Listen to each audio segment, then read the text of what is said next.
The Public Theater in Lewiston is about to raise the curtain on its 32nd season. Morning After Grace is the name of its latest production to hit the stage. It's a new comedy that is likely to make baby boomers laugh, but really has a message for everyone.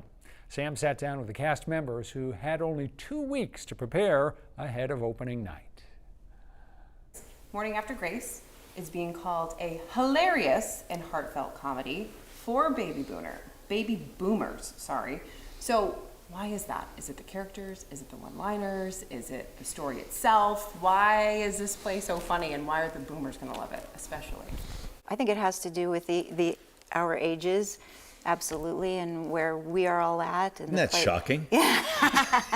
and how quickly you get there. Yeah. You know, and you don't realize or see it coming, and boom, there it is. And there are so many universal themes, you know, to that. It's kind of like a rom-com for seniors. Right. Situational, very much situational, in terms of the situations that we find ourselves in that take unexpected twists and turns, how we get to know each other.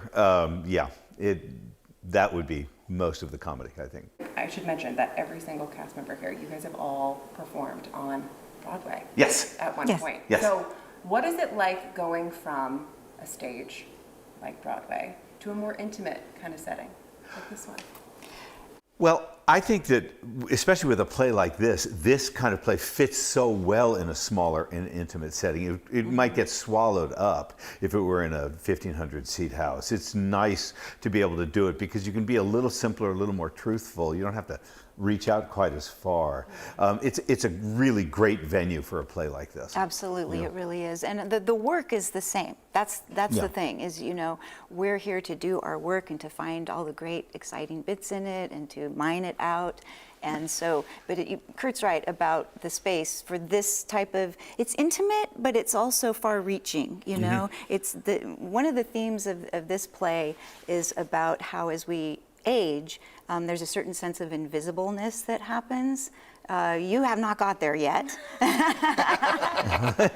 the key word. Yes, the operative word. But yes. it does happen. It does wait for us all. And it's great for us here because we've talked about that we don't feel that invisible because we are seeing each other being at the same, and we're going to be able to communicate that to everybody, and they are going to get that and hear it and receive it because they're going to empathize with that. Right. Yeah, so.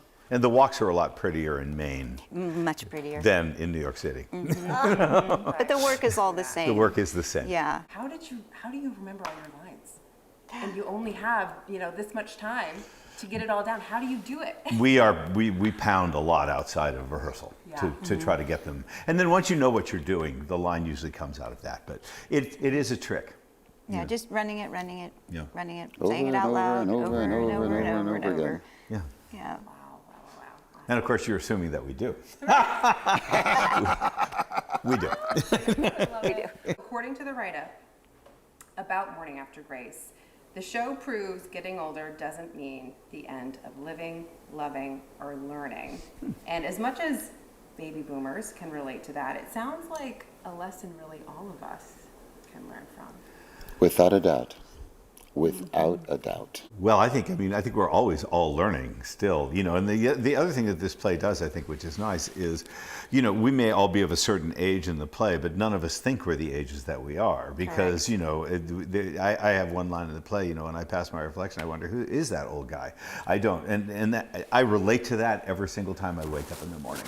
So, and I don't think it's anything, I think that holds true for people of almost any age. You know, we see ourselves as we wish to or remember ourselves, not as how we currently are, and we kind of act sometimes from that premise. You know? Yeah, absolutely. You know, and it, as you get older, I think when you're younger, you just don't know that everything has a shelf life. You know? And as you get older, you appreciate those moments more, and you're hardwired to kind of learn from them a little bit better, so as to not waste time, frankly. You know, and but we touch on those themes, but it's very funny, which is, you know, the best way to do it, because that's how things sink in. you know, and take meaning is when it's a hearty laugh, you know, that gets you to that heartfelt, you know, laughter into tears, as they say, you know, such a wonderful emotion. Exactly. Because And no there's matter many how old poignant you moments. are, a heartbreak is a heartbreak. Yes. And you approach it the exact same way, and you try to learn from it the same things you tried to learn from when you were 21, 25. Heartbreak is heartbreak, and those things never change. Of course, he probably still remembers when he was 21. Actually, I do, actually. There you go. It was quite fun. Somewhere in the dim recesses. Exactly. But it had a shelf life. Exactly, but it was fun. Morning After Grace opens tomorrow. It'll run this weekend and next. For ticket information or to read more about the show, go to our website or app.